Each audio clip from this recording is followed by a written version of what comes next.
முதல் வாசகம். திருத்தூதர் பணிகள் நூலிலிருந்து வாசகம். அதிகாரம் 8, இறை வசனங்கள் 26 முதல் 40 வரை. அந்நாள்களில் ஆண்டவரின் தூதர் பிலிப்பிடம், நீ எழுந்து எருசலேமிலிருந்து காசாவுக்கு செல்லும் வழியாக தெற்கு நோக்கிப் போ என்றார். அது ஒரு பாலைநிலப் பாதை. பிலிப்பு அவ்வாறே புறப்பட்டு போனார். அப்போது எத்தியோப்பிய அரச அலுவலர் ஒருவர் எருசலேம் சென்று கடவுளை வணங்கிவிட்டு திரும்பிச் சென்று கொண்டிருந்தார். அவர் ஒரு அலி, எத்தியோப்பிய அரசியான கந்தகியின் நிதியமைச்சர். அவர் தமது தேரில் அமர்ந்து எசாயாவின் இறைவாக்கு நூலை படித்துக் கொண்டிருந்தார். தூய ஆவியார் பிலிப்பிடம், நீ அந்த தேரை நெருங்கிச் சென்று அதனோடு கூடவே போ என்றார். பிலிப்பு ஓடிச் சென்று அவர் எசாயாவின் இறைவாக்கு நூலை வாசிப்பதைக் கேட்டு, நீர் வாசிப்பதின் பொருள் உமக்கு தெரிகின்றதா என்று கேட்டார். அதற்கு அவர், யாராவது விளக்காவிட்டால் எவ்வாறு என்னால் தெரிந்து கொள்ள முடியும் என்று கூறி தேரில் ஏறி தன்னோடு அமருமாறு பிலிப்பை அழைத்தார். அவர் வாசித்துக் கொண்டிருந்த மறைநூல் பகுதி பின்வருமாறு: அடிப்பதற்கு இழுத்துச் செல்லப்பட்ட ஆட்டுக்குட்டி போலும் ரோமம் கத்தரிப்போன் முன்னிலையில் கத்தாத செம்மறி போலும் அவர் தம் வாயை திறவாதிருந்தார். தாழ்வுற்ற நிலையில் அவருக்கு நீதி வழங்கப்படவில்லை. அவருடைய தலைமுறையை பற்றி எடுத்துரைப்பவன் யார்? ஏனெனில் அவருடைய உயிர்தான் எடுக்கப்பட்டு விட்டதே. அவர் பிலிப்பிடம், இறைவாக்கினர் யாரை குறித்து இதை கூறுகிறார்? தம்மை குறித்தா அல்லது மற்றொருவரை குறித்தா? தயவு செய்து கூறுவீர் என்று கேட்டார். அப்போது பிலிப்பு இந்த மறைநூல் பகுதியிலிருந்து தொடங்கி இயேசுவை பற்றிய நற்செய்தியை அவருக்கு அறிவித்தார். அவர்கள் போய்க் கொண்டிருந்த போது வழியில் தண்ணீர் இருந்த ஒரு இடத்திற்கு வந்தார்கள். அப்போது அவர், இதோ தண்ணீர் உள்ளதே, நான் திருமுழுக்கு பெற ஏதாவது தடையுண்டா என்று கேட்டார். அதற்கு பிலிப்பு, நீர் முழு உள்ளத்தோடு நம்பினால் தடையில்லை என்றார். உடனே அவர், இயேசு கிறிஸ்து இறைமகன் என்று நம்புகிறேன் என்றார். உடனே அமைச்சர் தேரை நிறுத்தக் கோரினார். பிலிப்பு, அமைச்சர் ஆகிய இருவரும் தண்ணீருக்குள் இறங்கினர். பிலிப்பு அவருக்கு திருமுழுக்கு கொடுத்தார். அவர்கள் தண்ணீரிலிருந்து வெளியேறி உடனேயே ஆண்டவரின் ஆவியார் பிலிப்புவை எடுத்துச் சென்று விட்டார். அமைச்சர் அதன் பின் அவரை காணவில்லை. அவர் மகிழ்ச்சியோடு தம் வழியே சென்றார். பின்பு பிலிப்பு ஆசோத்து என்னும் இடத்தில் காணப்பட்டார். செசரியா போய் சேரும் வரை அவர் சென்ற நகரங்களிலெல்லாம் நற்செய்தியை அறிவித்தார். இது ஆண்டவர் வழங்கும் அருள்வாக்கு. தூய யோவான் எழுதிய நற்செய்தியிலிருந்து வாசகம்.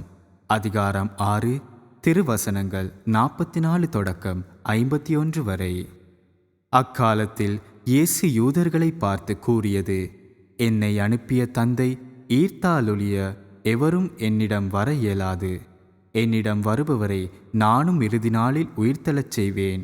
கடவுள் தாமே அனைவருக்கும் கற்றுத்தருவார் என இறைவாக்கு நூல்களில் எழுதியுள்ளது. தந்தைக்கு செவிசாய்த்து அவரிடமிருந்து கற்றுக்கொண்ட அனைவரும் என்னிடம் வருவர்.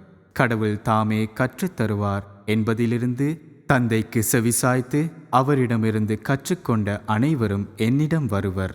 கடவுள் தாமே கற்றுத்தருவார் என்பதிலிருந்து தந்தையை எவராவது கண்டுள்ளார் என்று பொருள் கொள்ளக்கூடாது. கடவுளிடமிருந்து வந்துள்ளவர் மட்டுமே கடவுளை கண்டுள்ளார். உறுதியாக உங்களுக்கு சொல்கிறேன், என்னை நம்புவோர் நிலை வாழ்வை கொண்டுள்ளனர். வாழ்வு தரும் உணவு நானே. உங்கள் முன்னோர் பாலை நிலத்தில் மன்னாவை உண்ட போதிலும் இறந்தனர். உண்பவரை இரவாமல் இறக்கச் செய்யும் உணவு விண்ணகத்திலிருந்து இறங்கி வந்த இந்த உணவே. விண்ணகத்திலிருந்து இறங்கி வந்த வாழ்வு தரும் உணவு நானே. இந்த உணவை எவராவது உண்டால் அவர் என்றுமே வாழ்வார். எனது சதையை உணவாக கொடுக்கிறேன். அதை உலகு வாழ்வதற்காகவே கொடுக்கிறேன். இது கிறிஸ்து வழங்கும் நற்செய்தி.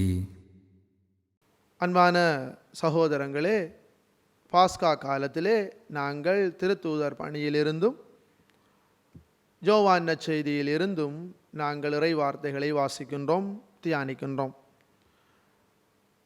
ஸ்தேவானினுடைய மரணத்திற்கு பின் அங்கே ஏற்பட்ட கலவரத்தால் சவுல் அங்கே ஆக்கிரமித்ததனால் மக்கள் பல இடங்களுக்கும் பரவி செல்லுகிறார்கள்.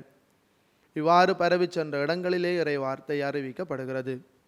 இன்றைய நாளிலே இறை வார்த்தை இன்னும் ஒரு இனத்தாருக்கு எவ்வாறு விஸ்தரிக்கப்படுகிறது என்பது காட்டப்படுகிறது. அதாவது எத்தியோப்பிய அரச அலுவலர் ஒருவர் எருசலேம் சென்று கடவுளை வணங்கிவிட்டு திரும்பி சென்று கொண்டிருந்தார். அவர் எத்தியோப்பிய அரசியான கந்தகையின் நிதியமைச்சர். அவருடைய தேரிலே அமர்ந்திருந்து எசாயாவின் சுருளேட்டை வாசித்து கொண்டிருந்தார். அதில் இருந்தது என்ன?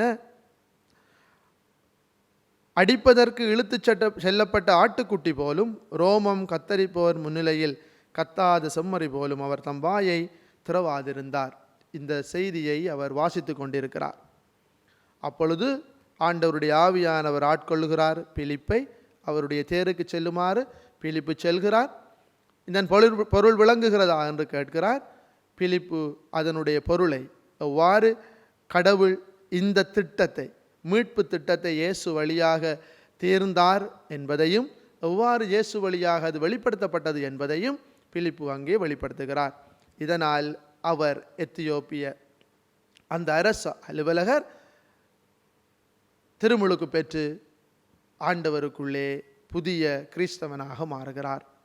அன்பான சகோதரங்களே, நமக்கும் இவ்வாறான சந்தர்ப்பம் இன்றைய நாளிலே கிடைக்கவிருக்கிறது.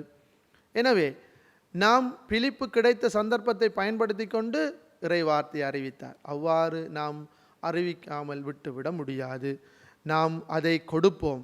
சந்தர்ப்பம் கிடைக்கிற பொழுது அதை பயன்படுத்துவோம். வார்த்தைகளால் மாத்திரமல்ல, வாழ்வாலும் அதை கொடுப்போம். இன்றைய நாளிலே இயேசு நற்செய்தியிலே சொல்லுகிறார், கடவுள் ஈர்த்தாலொழிய யாரும் என்னிடம் வர முடியாது.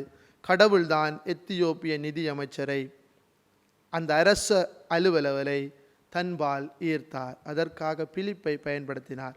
நாமும் ஆண்டவரிடம் ஈர்க்கப்படுவோம், பிறரையும் ஆண்டவரிடம் கொண்டு வருவோம். அதற்கான ஒரு நாளாக இந்த நாளை பயன்படுத்துவோம். சந்திக்கின்ற நபர்களோடு பேசுகின்ற வார்த்தையிலே ஆண்டவருடைய செய்தியை கொடுக்கக்கூடிய நல்ல கிறிஸ்தவளாக மாற இந்த நாள் நமக்கு உதவுவதாக. ஆமேன்.